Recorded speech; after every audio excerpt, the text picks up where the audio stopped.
Aquí podemos ver radiológicamente cómo apreciamos un granuloma. Podemos ver, en este caso, una radiografía de tórax y podemos observar cómo en el tercio superior del pulmón derecho, en este caso, una estructura redondeada que nos habla de un proceso inflamatorio crónico, un granuloma.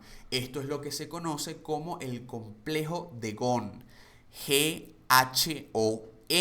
¿Sí? Esto lo podemos ver radiológicamente. Y si aparte de eso nosotros observamos calcificaciones alrededor de ese complejo de Ghon, estaríamos frente a lo que se conoce como un complejo de Ranke, R-A-N-K-E. Es decir, si solamente hay granuloma, se llama el complejo de Ghon.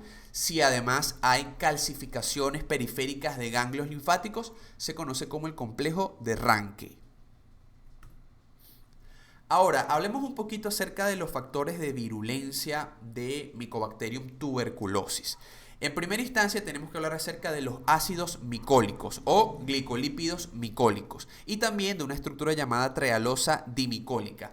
Ellas van no solamente a permitir a la Mycobacterium tuberculosis tener esa resistencia a los ácidos, a los alcoholes, a los antibióticos y a los detergentes, sino que también va a permitir la formación de ese granuloma, porque en gran medida hace difícil la fagocitosis y permite la evasión de la destrucción una vez se produzca la fagocitosis. Luego también tenemos la catalasa peroxidasa, que es una enzima que va a, digamos, es una enzima antioxidante que va a impedir que las especies reactivas de oxígeno que producen muchas de nuestras células del sistema inmune puedan hacerle daño a el bacilo. También tenemos sulfátidos, que son moléculas que generan citotoxicidad directa, y también tenemos el lipoarabino manano, que además de inducir la producción de citoquinas va a otorgar resistencia a el estrés oxidativo. Tenemos otras dos cosas importantes que son operones, en este caso el operón MCE. Recuerden que la definición de un operón es aquella, digamos, es una secuencia de ADN que tiene varios genes, pero que todos se van a leer y van a codificar a una única proteína. En este caso tenemos a el operón MCE1A, que va a codificar a la proteína MC1A y que va a permitir o va a influir sobre la invasividad de M. tuberculosis en nuestras células, ya que se ha demostrado en estudios in vitro como si nosotros generamos una perturbación de este operón, la infectividad de Mycobacterium tuberculosis disminuye. Entonces nosotros necesitamos, o en este caso la bacteria, necesita a este operón para aumentar su invasividad.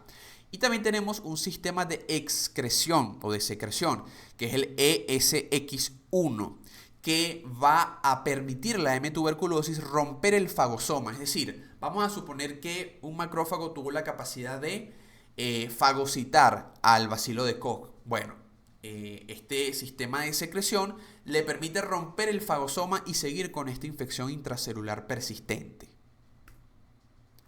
Ahora, luego de todo esto que les he contado, nosotros tenemos varias posibilidades de tipos de infección que se pueden dar o tipos de resultados que se pueden dar.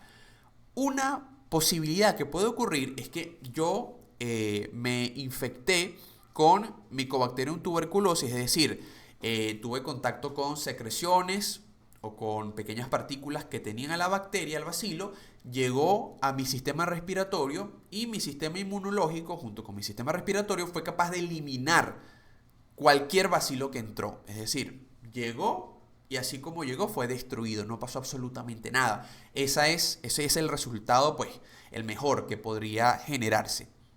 Otro resultado es que yo me infecte con Mycobacterium tuberculosis e inmediatamente, en pocos días o semanas, empiece a desarrollar la enfermedad. Eso es lo que se conoce como una enfermedad primaria. Llegó la bacteria, me enfermó.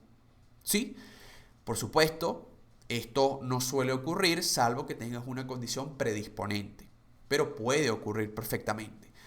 Otra cosa que ocurre, que es lo más común, lo que ocurre en el 80% de los pacientes que se infectan, es que queden en una infección latente. Se pueden generar granulomas, se puede generar Todo lo que vimos, infección persistente, pero no hay desarrollo de ningún síntoma.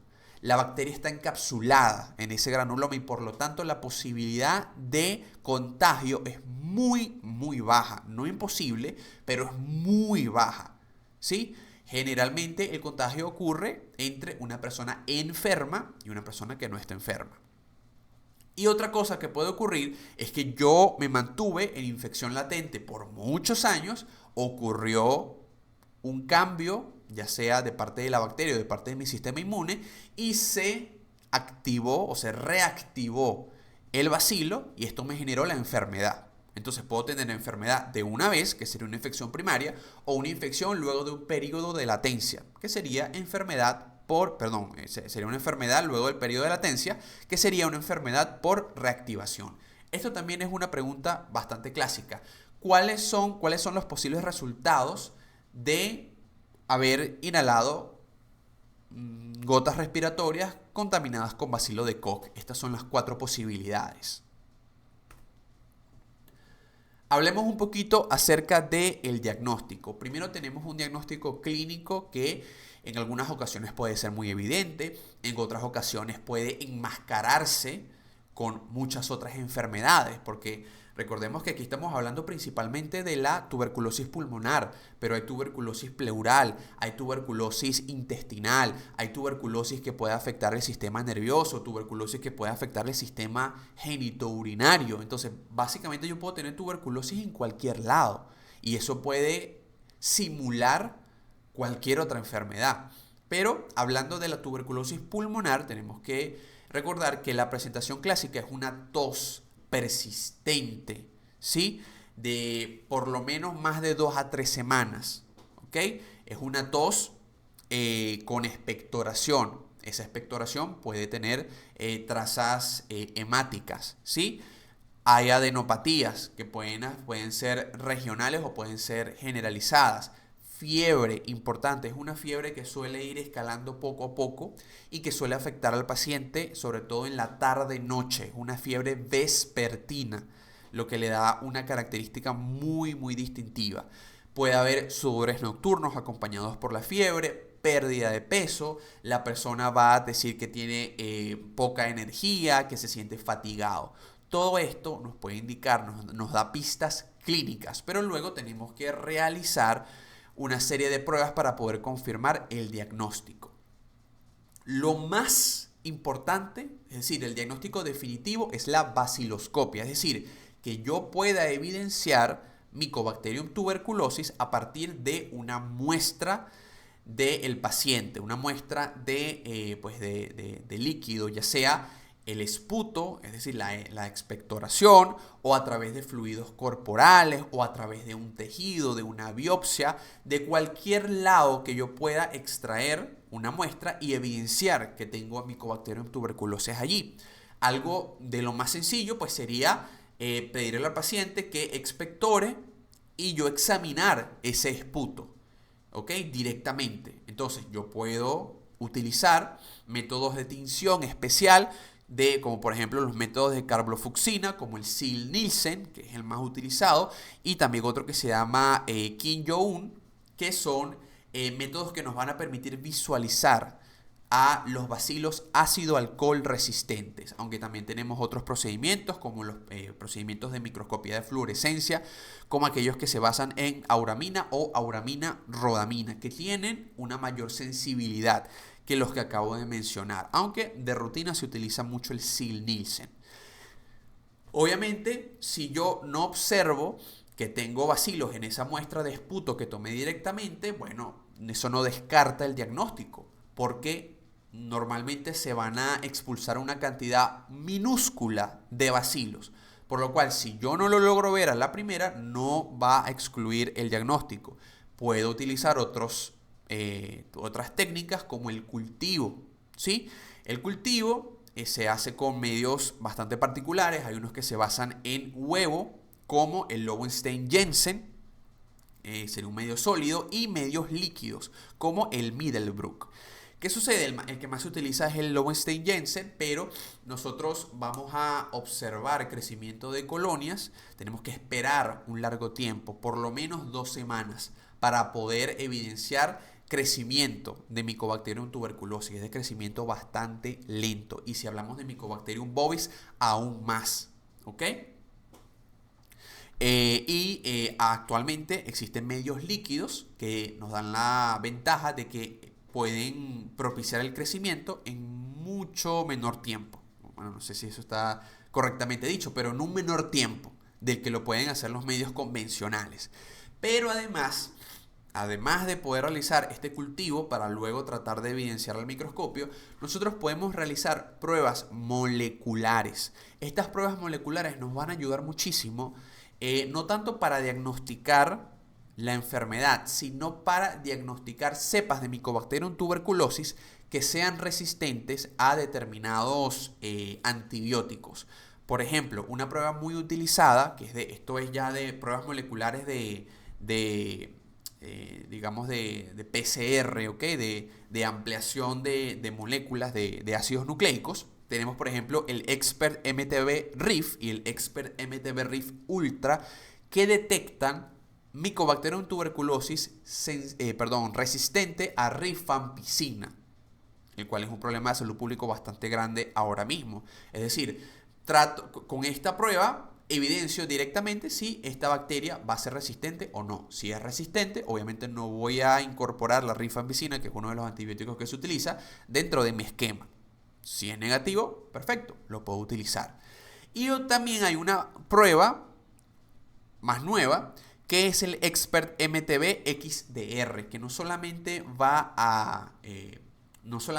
a permitir poder identificar la resistencia a un medicamento, sino a varios. Por ejemplo, a la isoniazida, por ejemplo, a las fluoroquinolonas. Entonces, en este caso, con esta última, podemos identificar Mycobacterium tuberculosis multiresistente.